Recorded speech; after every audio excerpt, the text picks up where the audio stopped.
ఈ అనన్య అయితే శరణ్యని ఇరికించేసి ఆనందని ఎప్పుడెప్పుడు ఇబ్బంది పెడతామా అని చూస్తుందనమాట. ఇంకా ఈమెం చేస్తంటే ఆనంద్ అయితే చెక్ పైన 2,00,000 రూపీస్ రాసి ఆ చెక్‌ని భద్రంగా ఒక కవర్‌లో పెట్టి మన శరణ్య చేతికైతే ఇస్తదనమాట. కింద ట్రస్ట్ వాళ్ళున్నారు, వెళ్ళి వాళ్ళకిచ్చేయమ్మా ఈ చెక్కుని అని. ఇంతలోకి అనన్య వచ్చి, "అక్క ఇలాగే రెడీ అయ్యి ఎళ్తావా ఏంటి? కొద్దిగా ఫేస్ వాష్ చేసుకొనెళ్ళు వాళ్ళ ముందు" అని అయితే అంటూ ఉంటది. ఎప్పుడు మేకప్ మీదే రెడీగా అయ్యి ఉంటారు. ఇంకా ఏం ఫేస్ వాష్ చేస్తారో ఏమో ఇంకా. నెక్స్ట్ అయితే మన శరణ్య అటు వెళ్ళగానే అందులో ఉన్న చెక్కుని తీసేసి అనన్య అయితే దాంట్లో అయితే ఒక 100 రూపీస్ నోట్ పెడతదనమాట.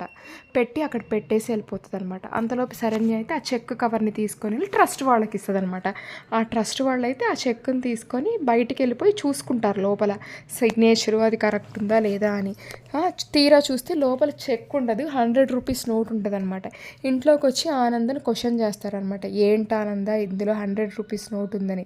ఇంకా ఆనంద్ అయితే మన శరణ్యని నిలదీస్తూ ఉంటది. "ఏంటి శరణ్య ఇందులో చెక్ ఉండాల్సింది, 100 రూపీస్ నోట్ ఉందని. నేను మీరిచ్చిన కవర్ అలాగే తెచ్చిచ్చాను అత్తయ్య" అంటదనమాట. ఇంకా ఆనంద్ అయితే, "నీ రూమ్‌లోకి ఎవరన్నా వచ్చారా శరణ్య" అని అడుగుద్దనమాట. ఇంక మన శరణ్య అయితే నీళ్ళు నములుతూ ఉంటది వాళ్ళ అక్కని ఇరికించలేక అనమాట. ఇంక మన ఆనంద ఈ సమస్యను ఎలా ఓవర్‌కమ్ చేస్తో చూద్దామండి. ఇంకా రాత్రి జరిగిన దాని గురించి శరణ్య, అనన్య కూడా పొద్దున్నే మాట్లాడుకుంటూ ఉంటారనమాట. ఇంకా మన శరణ్య అయితే నేను దర్శన్ సంతోషంగా ఉన్నామని అబద్ధం చెప్తది అనన్యకి. ఎందుకంటే అక్కడ వాళ్ళ అత్త వింటూ ఉంటుందని. ఇంకా వాళ్ళ అత్త అటెళ్ళగానే అనన్యకైతే జరిగిందంతా చెప్తదనమాట. నేను దర్శన్ సంతోషంగా లేమని జరిగిందంతా చెప్తది. ఏం జరుగుతుందో చూద్దాం. Thank you.